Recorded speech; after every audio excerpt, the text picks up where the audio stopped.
Shall we go ahead, Nirav?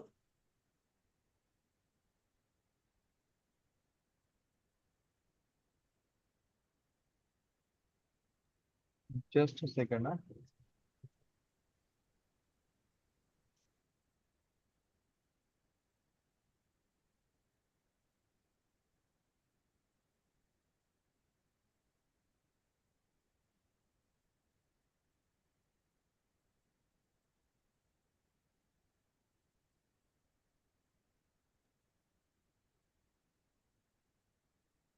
He's just giving us countdown in just a few seconds. Yeah, sure. I think Dr. Ashutosh and the faculty also will join in between. There's Nagmalesh sir has got some urgent and this emergency and he will join. But Ashutosh sir is joining. We can go ahead.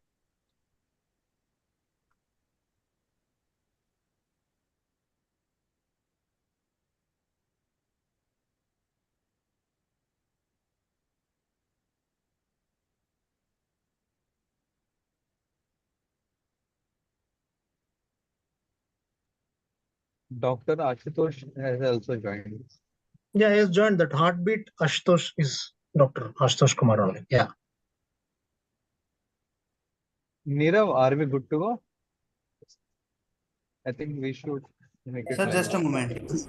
Yeah, I can hear you. Good evening, sir. Sir, we are about to go live, sir. Yeah, Just yeah. in Go 30 ahead. seconds, we are going live, sir. Yeah. Maybe some just minor technical issues we are just trying to sort here, sir.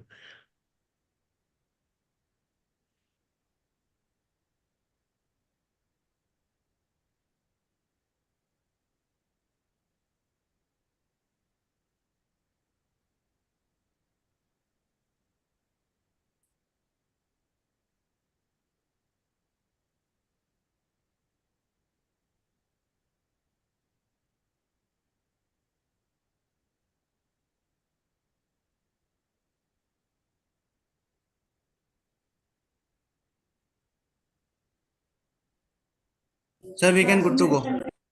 Right. Thank you. A very good evening to all the doctors who have joined and are in the process of joining for this program. So this program is called Cardio Colloquium, wherein we look forward to get some discussion, some insights from the experts from our country. And the topic for the discussion today is RAS blockers, how they have evolved in the post-MI space. And we look forward to get some data related to the trials, starting from the age-old SAVE trial of enalapril and to the latest trial of post-MI for the ARNI, the Paradise MI trial.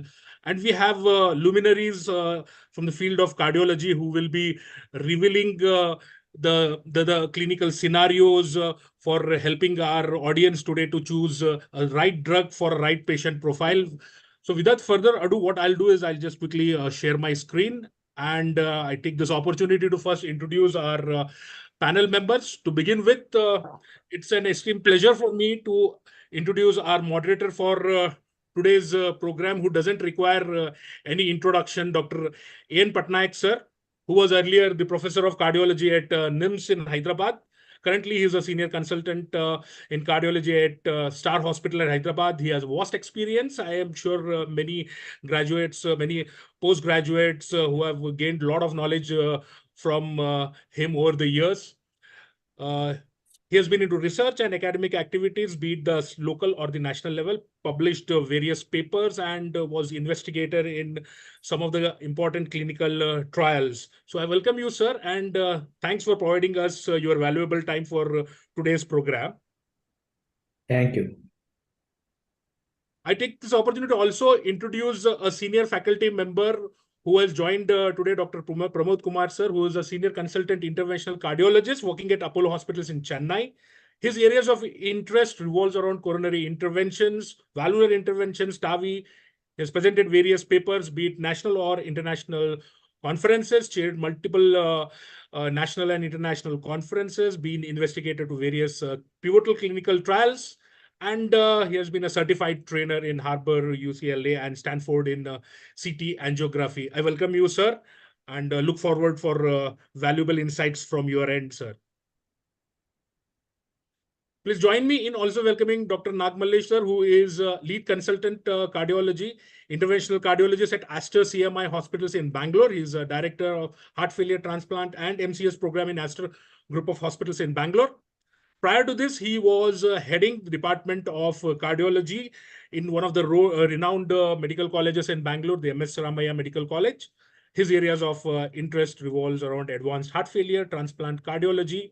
He has various awards, including the Chairman's Award by Dr. Devi Prasad Shetty, Narayana Health for outstanding performance in developing heart transplant program, presented various papers in national and international conferences, and been investigator to various clinical trials. Has been member of various associations in the field of cardiology. Well, I welcome you on board, sir. Please also join me in welcoming Dr. Suresh Davis, sir, who is a senior consultant interventional cardiologist at Rajgiri Hospitals in Cochin. Prior to this, he was heading the Department of Cardiology at Kottakkal in Al Madina Institute of Medical Sciences. And he is interested in radial interventions, pediatric device closures. He's been faculty in the International TCT Asia Pacific South Korea. One of the achievements is the first 2 cable valve implantation in the state of Kerala and one of the earliest in the country. And he has been awarded with the Faculty of the Year at TCT Asia Pacific at Seoul, South Korea in 2015-17. He's presented various papers in national and international conferences, including Chicago, Singapore, San Francisco, Boston, and he has various publications under his belt along with this. I welcome you, sir. And last but not the least, we also have I'm sorry if my screen is stopped here. Okay, sorry. I also welcome Dr. Ashutosh Kumar, sir, who is a senior consultant cardiologist and clinical director, cardiac electrophysiology, care hospitals in Hyderabad. And his areas of expertise include permanent pacemaker implantation, conventional EP study and ablation, complex arrhythmia study, 3D mapping, AICT, coronary interventions, and CRTs. He has been awarded with biography selected for the 2011-12 8th edition of the prestigious yearbook Marquis Who's Who in the Medicine and Healthcare. And he has more than 50 publications in national and international peer-reviewed journals. He has been a member in various EP societies as well and investigator in various clinical trials. I welcome on board all the faculty. And without further ado, I just disclose the agenda, which is 55 minutes program. What we are finding what we will try to do is take insights from these experts on the RAS blockers in acute MI in the various pivotal trials, how they have revealed their importance in the post-MI space. And finally, we try to see whether we have a verdict of which drug to be chosen for which particular patient profile. So without further ado, may I invite Dr. A.N. Patnaik, sir, and I hand over the session to you for further proceedings, sir. Over to you, sir. Thank you.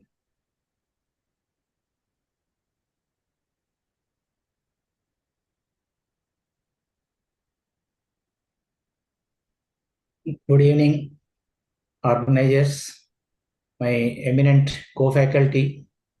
First of all, we should congratulate the company for choosing a very vital topic, that is RAS blockers in acute MI. And we are going to talk about what are the important clinical trials which supported one molecule or other.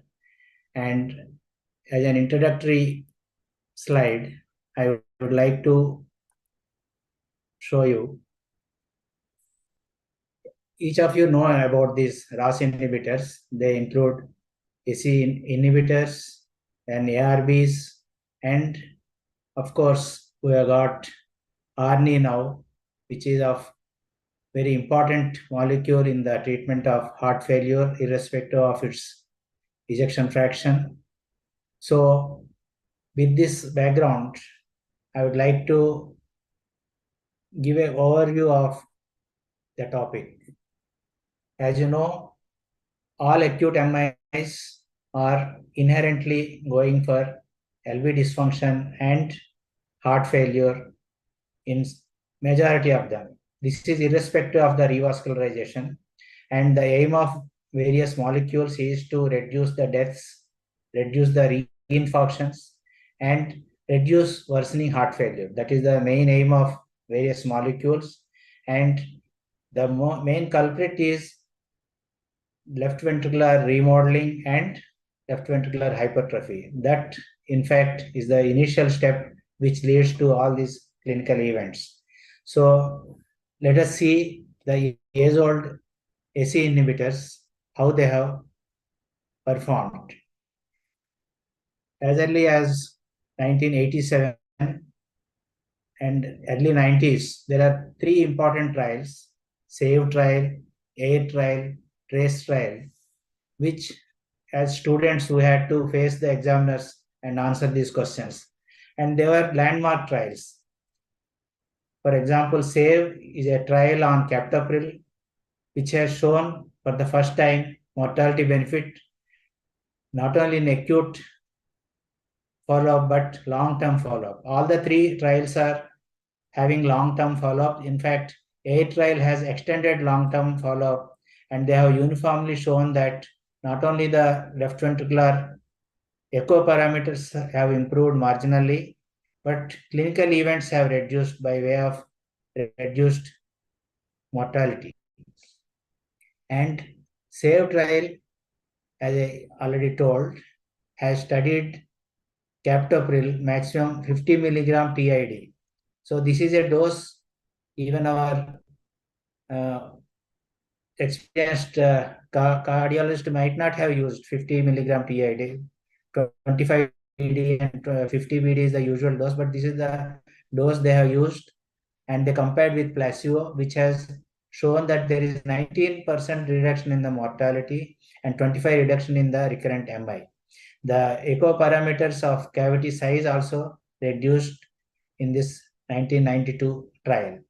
It is followed by an year later by AIR trial, which was again a large trial, very landmark trial, which has distinctly shown that there is 27% reduction in the mortality, 19% reduction in the rate of MI and strokes at 6 months. Then extension trial has shown that at 5 years, those beneficial effects have persisted despite discontinuing the medicine after 1 year. And TRACE trial has studied tandolapril. For unknown reasons, it's not very popular in clinical practice with us, but these are the important three trials. Then ARBs, among the ARBs, losartan was the earlier molecule which was extensively tried in optimal trial, followed by valsartan trial which has studied in violent trial. But surprisingly, unlike AC inhibitors, the two ARBs have not shown any significant benefit compared to the placebo. So this was a negative aspect about ARBs with respect to various clinical events after acute MI. This is the details about optimal trial. You can see that both the curves are not much deviating, and so losartan has not become popular in post-MI situation.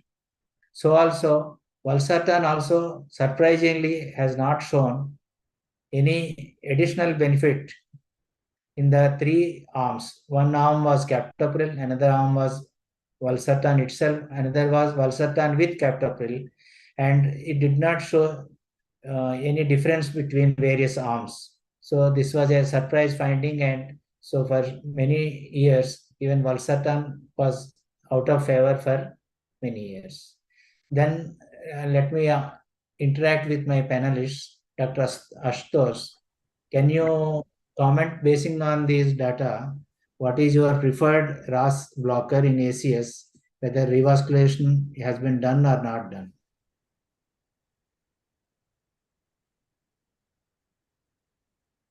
Dr. Ashutosh, are you able to join us? Otherwise, may I request Dr. Pramod Kumar to comment? Yeah. Thank you. See, we have been using RAS blockers in ACS for quite a long time. And, from very beginning, I've been using Ramiptal because, in the early 90s, the trials have clearly established that Ramiptal has been a significant edge. And whenever we consider a medicine drug for secondary prevention, definitely we should try to give the maximum benefit for the patient. So among the AC blockers, definitely Aramiprid has got much more data. And also with if you consider HOPE trial, which you didn't mention, that's also one of the very important trials which showed significant benefit. So usually I prefer Aramiprid always. Thank you, sir. Did you find any challenges with respect to the dose? Many times we see that in the clinic, we come up to 5 milligram twice and discharge the patient. And during follow-up, is managed by his own physician or some RMPs, and those your BP is now very low. Let us reduce the dose like that. Do you feel such challenges are there? Yeah, definitely some people may reduce, but in my practice, I always try to give go up to 10 milligram of Yeah, that as has long been as they are from under very our beginning. care, we do the recommended doses, but it is a common Yeah. practice even in advanced cities Yes. and centers. Within 3 to 6 months, the dose gets reduced during the follow-up. I do. What is the experience of other panelists, Dr. Suresh, Nagamalesh? We wanted to increase the dose of our ACE inhibitor. Then once the general practitioner sees a BP of around 90 or 100, even though the patient is not symptomatic, they try to reduce the medication. And the benefit of the ACE is lost when in post-myocardial infarction patients. Many times physicians always assist when they see the blood pressure of around 100 or even 90 to 100, but no symptoms. The patients who are stable on Ramiprid, they try to reduce some dose of Ramiprid. Yeah, this is an important challenge, right? Yeah, will you switch to AC inhibitors if somebody is there post-MI case but receiving ARB for his hypertension previously? Dr. Pramod? Yeah, definitely. See, if you want to give the maximum benefit for the patient, the ARB post-MI doesn't have much data at all. So I always try to switch to Ramiprid, starting with 1.25 milligram dose and going up to the maximum dose. Unless the patient has got some previous history of AC intolerance, then only I don't consider stopping the ARB. Thank you, sir. I think that's Yeah, that should be the practice actually, because the AC inhibitors are proven to be of benefit in large 3 trials, as we have shown, and ARBs had doubtful benefit. They are only slightly safer with respect to cough as a side effect. Tolerance may be slightly better. For hypertension, it's still okay, but when it is LV dysfunction, especially post-MI situation, I think we should switch back to AC inhibitors. Thank you. Coming to ARNI. ARNI is coming in a big way, and everybody knows about Paradigm trial and its use in reduced ejection fraction. Now it's a class 1 indication. With respect to preserved ejection fraction also, it has some positive findings in various trials. But in the setting of post-MI, did we achieve any additional benefit over well-established AC inhibitors or not? This has been the main aim of Paradigm MI trial. This is a large trial. This was extensively discussed in ACC 21 and onwards. And these are the inclusion criteria. One arm is the ARNI with 200 milligram twice, about 3,000 patients, and Ramipril 5 milligram twice in about similar number of patients. And they looked for CV deaths, heart failure, hospitalization, and OPD development of heart failure. These are the primary, and India has also participated actively in this. And the clinical profile of both the arms were somewhat similar with respect to all the various parameters. And the primary outcome results have surprisingly not shown any additional benefit of sacubitril valsartan over ramipril. The curves were in fact much more positive towards the ramipril, And so it is p-value is only 0.17. With respect to MI also, the curve did not diverge much, and the p-value was only 0.16. So the summary of the findings in Paradise MI was sacubitril valsartan did not result any significantly lower CV deaths or heart failure hospitalization or outpatient heart failure requirement treatment. And both the investigator reports of primary composite and total adjusted events support some incremental beneficial value of sacubitril valsartan. And of course, the safety and tolerability of sacubitril valsartan in post-MI was comparable with AC inhibitors. So this is one silver lining in the study, that ARBs were not distinctly harmful, but they didn't show any additional benefit or distinctly different benefit with compared to ramipril. So in the following this ACC 21, there are a number of publications and criticisms from editorials, like very funny titles you can see. Paradise MI, sacubitril valsartan cannot beat ramipril in acute MI. Paradise MI, ARNI did not surpass AC inhibitors after acute MI.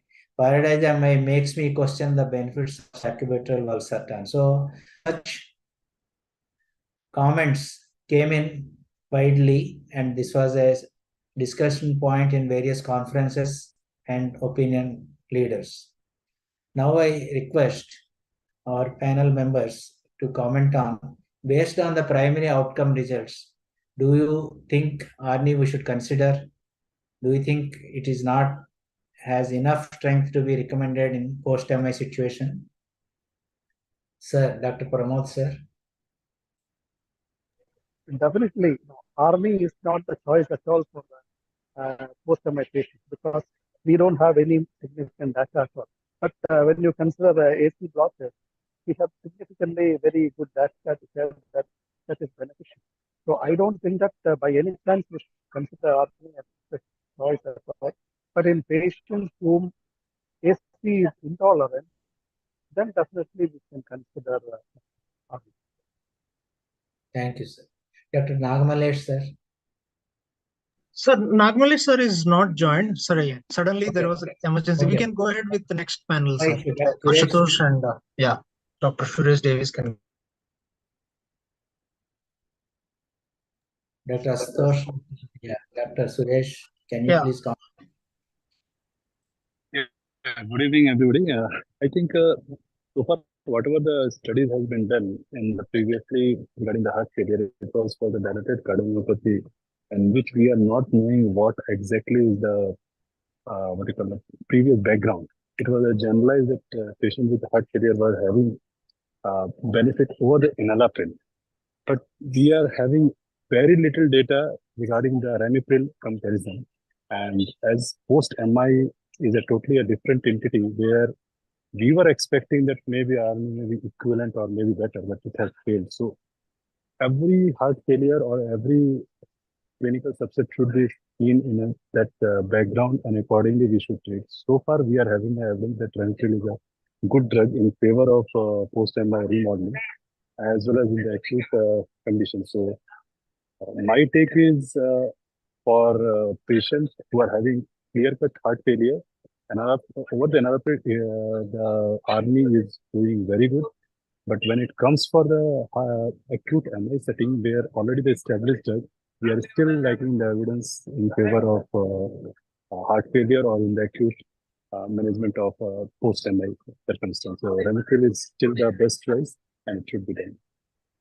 Is there any explanation about this mechanism of why ischemic subset of heart failure may not be similar to non-ischemic heart failure subset?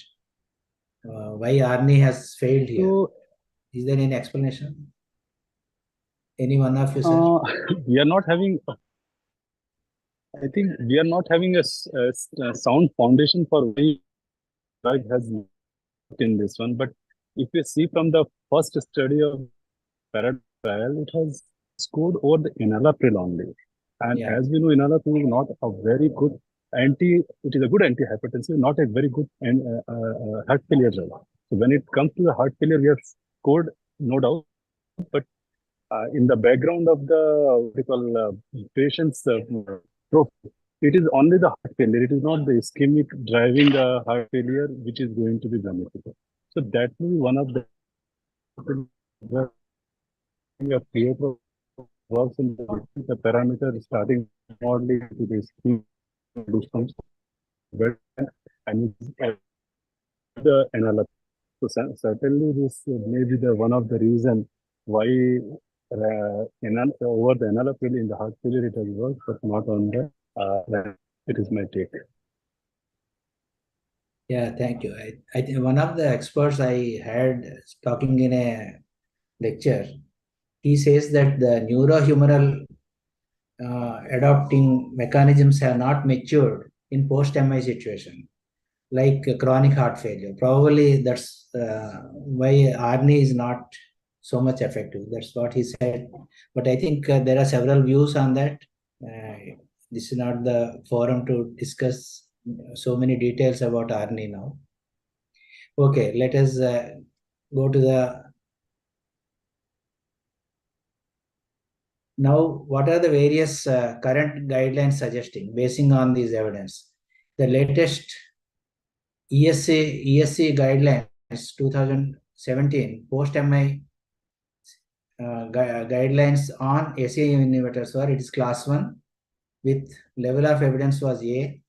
Then ARBs also post-MI, if there is ejection fraction less than 40%, early heart failure, diabetic and heart failure, hypertensive patients, there it is, recommendation is class 1 with evidence is level of B. And for all the STEMI with respect of ejection fraction within for 24 hours, the 2A recommendation. So these are various ways of giving the strength of recommendation. And in 2023, ESC has given its guidelines on acute coronary syndromes. There you can clearly see that ACE inhibitors are recommended in ACS patients if there are heart failure symptoms and if there is ejection fraction is less than 40%, diabetic subsets, hypertensive subsets, or CKD. So it is a class 1 recommendation in CKD patients as well as ACS patients with heart failure symptoms, and especially if the ejection fraction is less than 40%. It is similar recommendations are also given for MRAs as class 1 recommendation and beta blockers, of course. So now there is upgradation of the recommendation to class 1 in wide variety of patients, that is diabetics, hypertensives, and CKD, and if the ejection fraction is less than 40%. So in post-MI, there is a state-of-art review, time-dependent therapies in post-MI heart failure. It has clearly shown that within the first 24 hours, it is important and very useful if you are able to introduce ACE inhibitors. There is 40% survival benefit from ACE inhibitors from day 1 itself. And after 24 hours, probably you can introduce aldosterone antagonists, which is again time dependent, and within first 7 days better be given. But unlike the initial thought process, that is giving beta blockers in first 24 hours, it is better be given after the decongestion is perfect, the patient is dry, then start the beta blockers in a low dose and gradually increase. So the essence of telling this is that ACE inhibitors can be given even before first 24 hours. Beta blockers, you can wait to the later phase of 24 hours or early phase of second day and gradually think a right time to use it. And before discharge, they should be, of course, evaluate and stabilize the initial 2 or 3 molecules, that is ACE inhibitors, beta blockers, and aldosterone antagonists. This is the recommendation in the review in 2018. After that 2018, of course, now SGLT2 inhibitors are also getting very important place, and they're recommended in the early phases of post-MI. So I will ask my experts, is there a timeline or is there a sequence in which these 4 important drugs have to be given?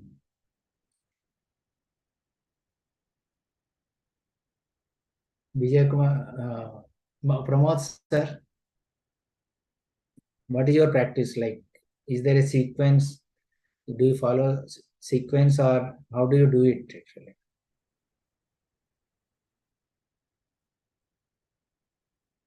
Dr. Astosh?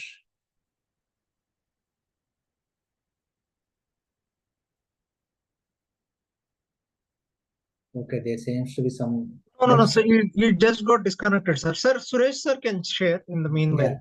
Suresh sir, Just got disconnected. how do you introduce these important 3 molecules, beta blockers, SE inhibitors, and of course MRAs after post-MI?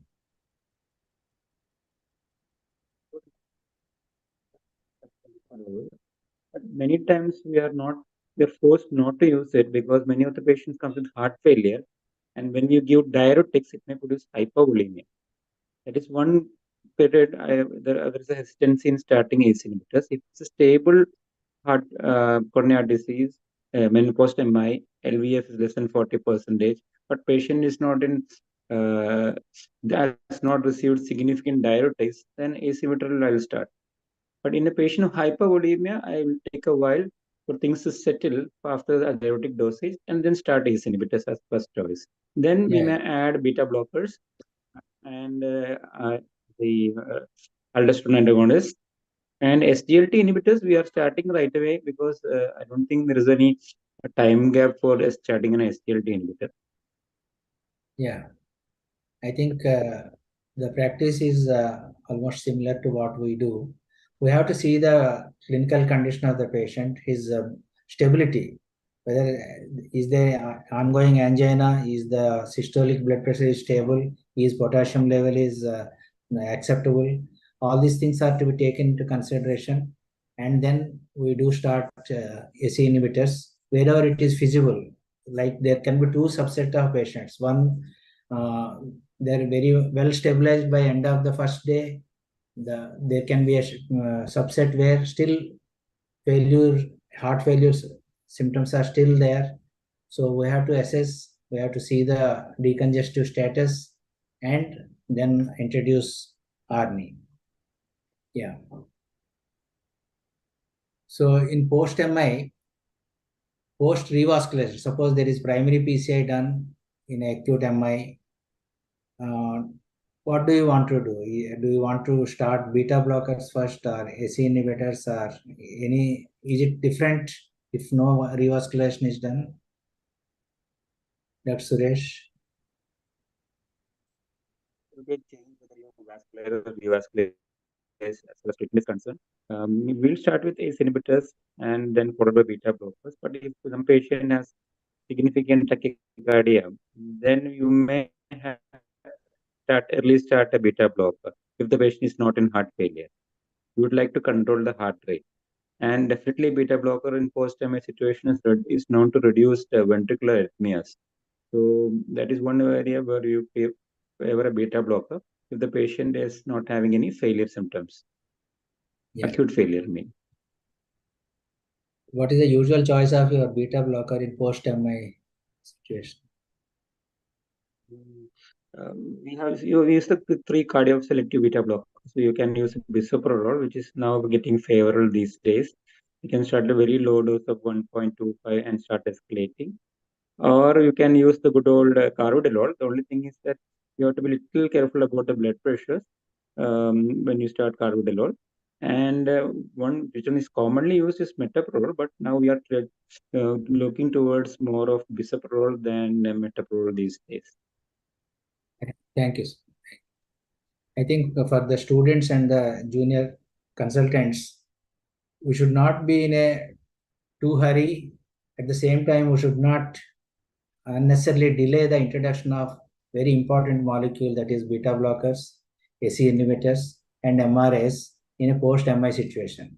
Now there is evidence to start SGLT2 inhibitors as early as possible, because we don't have, there is need not be titrated as accurately as AC inhibitors or beta blockers with respect to SGLT2 inhibitors, and they are found to be useful irrespective of the etiology of heart failure and irrespective of the diabetic status. So one should be one should concentrate on these 4 molecules, and definitely, if not in the first day in ICCU, when you transfer the patient from ICCU to a cool ward, that is the time to introduce most of these evidence-based medications one by one. So, is ramipril different from various SE inhibitors? Is there any different, or is it a class effect? This has been a question, and there is some old trial in 2004. They have compared these molecules, and what they found is that ramipril has the best molecule as compared to all other SE inhibitors with respect to mortality reduction. You see, in this particular trial, which involved large number of patients, ramipril has reduced the mortality to the best extent compared to captopril or fosinopril or enalapril, lisinopril, and all these things. So among various SE inhibitors, ramipril seems to be the best choice. Then these are the questions we have already discussed, like, will you put the patient on AC inhibitor or ARNI in a post-revascularization status if there is LV dysfunction less than 40%, but there is no clinical heart failure? So whether there is clinical heart failure or not, it is, if the ejection fraction is less than 40%, it is enough evidence to start AC inhibitors. So you don't have to withhold AC inhibitors if there is no clinical heart failure. In what scenario will you directly advise ARNI?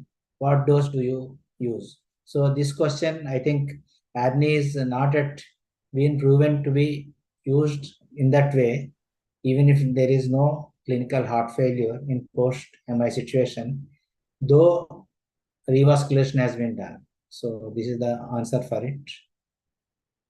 Then this is the another important question regarding these molecules. What is the incidence of cough in Paradise MI? The reported adverse events with respect to ramipril was 13% compared to 9.1% in ARNI, and cough as a reason to discontinue was around 2.3% in ramipril and 1.2% in ARNI. So cough is maybe a limitation factor in some of the patients.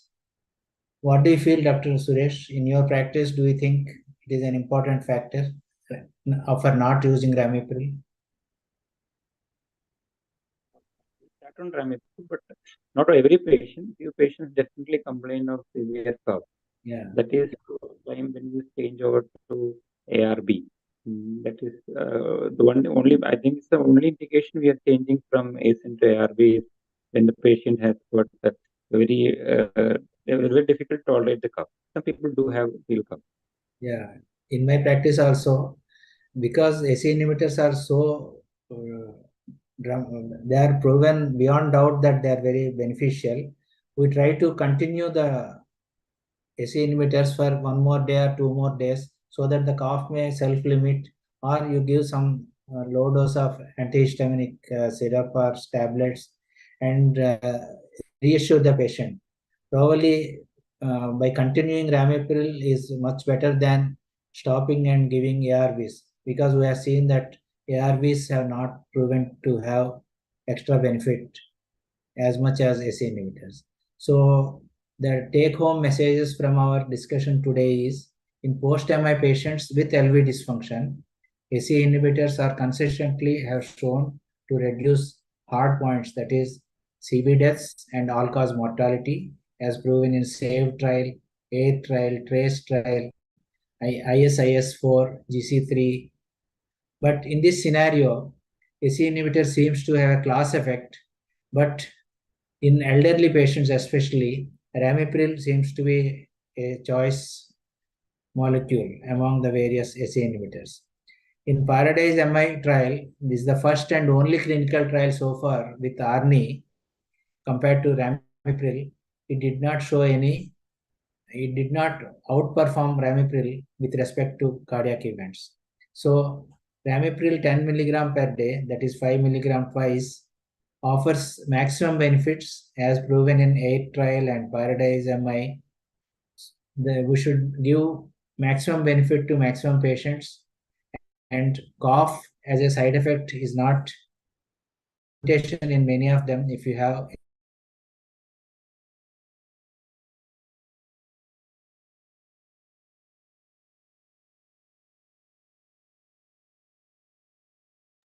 other useful options.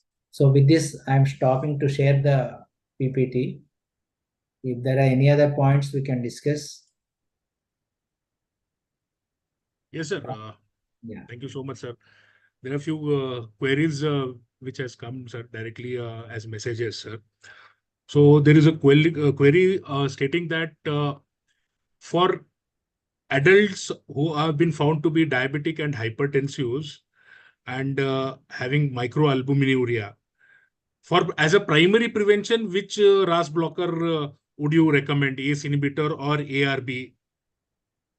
No, actually, if it is post-MI situation with diabetic hypertension, ACE inhibitors are the drugs. There is some trials which suggest that ARBs may reduce the proteinuria better, but if you take the overall CV events, mortality benefit, ACE inhibitors cannot be avoided in this subset. What about for primary prevention, sir? Because now we see younger adults also in India getting diabetes and obviously having hypertension. So for that subset, should we consider ARB or ACE inhibitor, sir? Yeah, ARBs, I think, are best for simple hypertension without any target or organ damage. If there is diabetes, if there is CKD, if there is LV dysfunction, then ACE inhibitors score over ARBs. If the cough is intolerant, there, of course, we have no option but to go for ARBs. Yeah. Okay, sir. And as you mentioned about cough, sir, and there was one question that how much cough, I mean, what is the incidence of cough? Okay, that is written. Incidence of cough in your practice, and Yeah, I do you will recommend ask this to be a fear Astosh and to comment on this. Astosh, can you comment on cough as an limitation for the use arm? It is I think important factor when we have to convince the patient that the benefit of the drug scores over the cough, and this cough is mostly self-limiting. And in my practice, usually whenever I start either this one or sometime perindopril in some of the conditions, some of the hypertensive patient, I clearly say you may have cough for 5 to 7 days, bear it, but the benefit of this drug is far better than the previous medicine if at all you have tolerated well, but the benefits was not from the pleiotropic effect point of view. So in that situation, we can say 5 to 10% patient, whatever they are saying that it is 25%, 30%, and when any new drug comes, they always show the advantage. But one point I want to add here, that cough is good for the patient. In one of the study, it has been shown that the patient who is having heart failure and given the ramipril, the chances of developing pneumonia was less. And the reason it has been shown, the background it means which has been studied, that when the patient has been given the ramipril, the cough was one of the protective reflex which has initiated the what you call infection, which in which the bacteria goes inside and settle down. The chances is less. The reflexes was very strong, and the even the ramipril was the receptor which was blocking the pneumococcal bacteria infection in the initial stages. So it is a protective reflex, and at the same time it reduces the incidence of pneumonia also. That we have to keep in the mind, particularly in the heart failure patient or patient who is having comorbidity, for which we give the pneumococcal vaccine to prevent the pneumonia. So that is one thing. And this what regarding the cough, yes, if we are giving time, most of the patient tolerate. On the 5 to 10% patient, we can say that they are so much cough that they say that, sir, you should give me other choices. In my practice, not more than 5 to 10% patients. Yeah, in real fussy patients, we have got several placebo-like medicines like tulsi syrup and other things. That Suresh, you have any comment on cough for AC inhibitor? Cardiologist will, hope I'm audible. Yes, sir. The problem is not with the cardiologist. Actually, the cardiologist would love to continue with the ACE inhibitor. But the problem is that these people always go to the physician, and the first thing the physician will say, it is your drug which has caused this. Correct. Yeah. So then we are in a big problem. They will say, sir, this is the complication of this drug. That is the first thing the physician or the PGP who has referred to you, the patient will say. Then you have no choice to change from an ACE inhibitor to an ARB for the sake of the doctor who has referred. Because it's something which is very common. They feel it is a big defect of the ACE inhibitor, the cough. They don't, like what we said, they don't tolerate the cough. They are not ready to talk to the patient, but they say it is a side effect. And that is how we end up going for an ARB or ACE. That's what I feel. Not a cardiologist, but we are forced to put an ARB. That's the problem. True, sir. So also, one point is like we hear a lot from the physicians that they have been told that ARBs are nothing but ACE inhibitors without cough. So is this statement justified? Are you No. getting all the benefits of ACE inhibitors without cough by giving ARBs? Oversimplified and misleading statement. Yeah. Yes. Truly a misleading statement it will Yes. be. And So one of the I just one point I add to ARBs are no doubt one of the most tolerated drugs, and that is one of the premises on which it runs, because it doesn't give any pedal edema like calcium channel blockers, and it doesn't give cough. But at the same time, it is not that effective when it comes to the heart failure management and post-MI conditions. It may be a good antihypertensive, it may work on the hypertension, but when it comes to the remodeling point of view, and what you call pleiotropic effect point of view, it doesn't come near to the ACE inhibitor, particularly with the Emcure. This point, it is very important to understand for every person who just equate the antihypertensive effect with the ARBs. ARBs having good antihypertensive effect that Ramipril may not be having, but the remodeling effect, the pleiotropic effect, it works on the endothelium is far ahead of, or it can't be equated with the ARBs. ARBs. So perhaps that's the reason why the AIR trial, which is even though old, still people refer to the AIR trial, and the on target or the transcend, which were done, probably they could not match in terms of benefits. So also there is in a forum, there was a discussion earlier that giving a combination of Ramipril or ACE inhibitor for that matter, in combination with calcium channel blockers, will it limit cough, sir? Is there any kind of a data to substantiate this? No, I'm Giving not calcium aware. blocker I'm not because aware of that type of trial. nothing of that sort. Sir, in post-MI space, there is a question. Post-MI space, Ramipril and or ACE inhibitors, beta blockers are generally given. So is it possible that a combination therapy can also be given if available? See, combination therapy has the advantage of better compliance and less cost to the patient. But post-MI situation, when the patient is still not stabilized, we don't know which component has to be up titrated or down titrated. So that's not the ideal. Suppose somebody post-MI 6 months stabilized, then you may think of some combination pills so that the compliance or secondary prevention can be better taken. Okay, sir. Okay, sir. Right, sir. These were the questions. I think more or less the questions which I am seeing are answered, sir. Broad-based discussion. Yeah, sir. Yes, sir. Dr. Anup has to be congratulated for coordinating and his whole team for making this platform for every one of us. It was very useful discussing. And if you allow one last question, sir, there is a question. So Arni in Paradise MI, we have seen. So will Arni, okay, the question is, should all ACE inhibitors patients should be given Arni at the beginning because future is more about Arni. So what is your advice? Post-MI, we are not it's not indicated.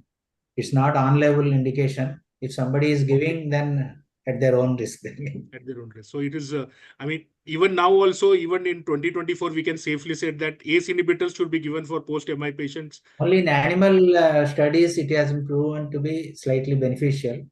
But this is the first and only large trial on human beings, which has not given, unfortunately, it has not given an edge to RNA over AC inhibitors. Okay, sir. For beta blocker, there is a question on which day after a revascularization procedure will the experts start beta blockers and what dose they initiate?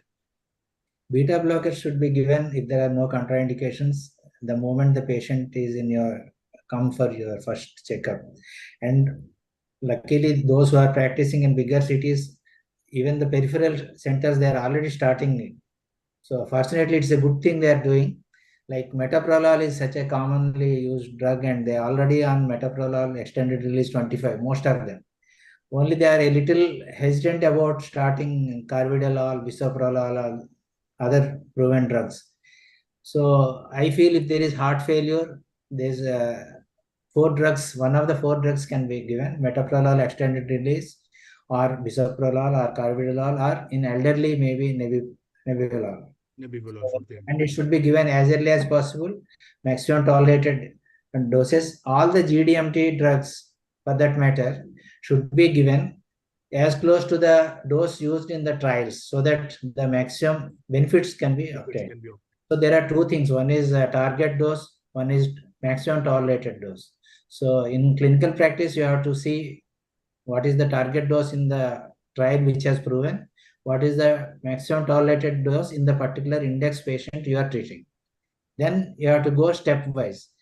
And earlier you reach closer to the target dose, not only with respect to beta blockers, AC inhibitors, even for RNA in non-post-MI situations, one should try to reach the dose which is recommended in the trials. Of course, there are some factors like female sex may not, female gender may not tolerate maximum doses, small framed, frailty, all these things.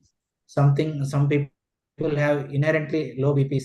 Some people may not tolerate, and you have to individualize how fast you will do the up titration. Yeah. So Can I add one point? Yes, sir, Can I please. add one point? Yeah. So Yeah, in revascularization, we are having 2 set of patients. So one patient who are coming very late and who are in the cardiogenic shock or pulmonary edema. This type of patient, usually 24 to 48 hours, the minimum time we should wait, even after revascularization. But if a patient who is presenting very early, and particularly who are anterior wall MI, where the tachycardia is ongoing, immediately, even as per the trials, we can give before taking the patient the cath lab also. It will reduce the ischemia burden and as well as the pain also. In 25 milligram QID and 50 milligram QID was the metoprolol tartrate form, not succinate. So which come as a beta lock plane, which is the preparation. Or if the patient is post MI and anterior MI, we have thrombolized or we are giving. In that situation, when the tachycardia, when the heart rate is more than 100 or at least 90 plus, we can safely start, provided the blood pressure is not below 100/70 or the patient is not in the hypotensive stage. So this is for inferior and right ventricular infarct. Inferior usually it is with the bradycardia, so most of the time we are not giving. But right ventricular infarct, where the tachycardia is one of the response in which the patient may be having tachycardia as a reflex form, there we have to avoid it. Even the patient is having inferior plus right ventricular infarct and tachycardia is ongoing, we should not be hurried to start the beta blocker. We have to give the fluid overload, revascularize, and at least 24 to 48 hours we should wait before starting. So pulmonary edema, patient presenting late, and finally the patients who is having inferior and right ventricular infarct should take at least 24 to 48 hours before hemodynamic is totally stable. Then only we should start. Anterior MI, if they are not in the pulmonary edema, we can start early. Thank you. It's a very good educational points you have given. Thank you. Thank you, Sir, sir. one remark from all the experts, because many young PG students are here. Any one point would you like to give, one from each expert, sir? Sir, before though we you cannot able to see here, we have almost pan India 300 delegates are there, sir, currently. This is live. Oh. So, yes, sir. Right. Actually, the rational way of treatment in post-MI situation is you have to go by the evidence from the trials. So as it stands now, SEU inhibitors are the first choice. Of that, ramipril is the most preferred because lowest mortality with ramipril. So if cough or any other side effect like angioedema or something is not there, probably you have to try that first, uptitrate to the at least 5 milligram twice within say 7 days and continue it. That is a take home message from me. Dr. Suresh, you can also give final message before closing this session. The chronic heart failure treatment, because in our mind there's a chronic heart failure where RNA is superior to ACE, and there are guidelines which say you should change from ACE inhibitors of RNA after 36 hours of stopping the ACE inhibitors. But this is for a total different scenario as we discussed, and this should not be taken into the post-MI situation. That is what I would say that should be in all clinical practices. They should keep it in mind, actually. Yeah. Yeah, Astosh, final. Yes, sir. Final comment. So I want to say that when for all the PGs or who are just pursuing or maybe pursuing after some time coming in the clinical practice, it is very important to keep your all the reflexes, eyes as well as mind open, and be open to challenge whatever has been coming from the studies. Because if you are going in the delicacies or you can intricacies of the trials, there may be always some fallacies in things which has been hidden and something which has been overexposed. So in present scenario, when the army is marching in the market, we should not be totally biased. We should go by the study, and most important thing, never ever miss the opportunity what the patient is saying and what patient is doing. If the patient is doing good and the trials is not supporting, you should always think that something is hidden. So one is the trial, which we call as a randomized trial, and second is the real world data. If both are matching, go by it. Most of the things are correct. But if the real world data is not favoring, is not as impactful as the randomized trial, always suspect that it has been overinflated than the value of the trial. So kindly see the patient.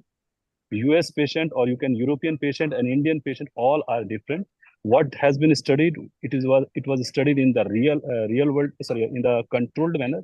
Whether it is replicating in the same in the clinical practice is an important thing that you have to learn over the time, and it is a test of the time that the drug has to give before we should accept it or reject it. very apt message, sir, I think. Thank you so much. With these excellent comments, you can conclude the session. Right, sir. I think we had a feast today with the scientific discussion from the luminaries over here. And I'm sure that our audiences would have gained a lot of insights, especially for the post-MI patients, with respect to choosing an apt RAS blocker for their patient profile, sir. And with this, I would like to thank all the experts, starting from Dr. Patnaik, sir, Suresh Davis, sir, Dr. Ashutosh Kumar, sir, Dr. Nag Malesh, sir, Dr. Pramod Kumar, sir. So for your valuable time and guidance, and we definitely look forward to again meet in the near future for a similar kind of a scientific activity. Thank you so much, sir, and have a good night. Thank you. Thank you. Thank you. Doctor. Thank you, Dr. Patnaik, sir. Thank you, everybody.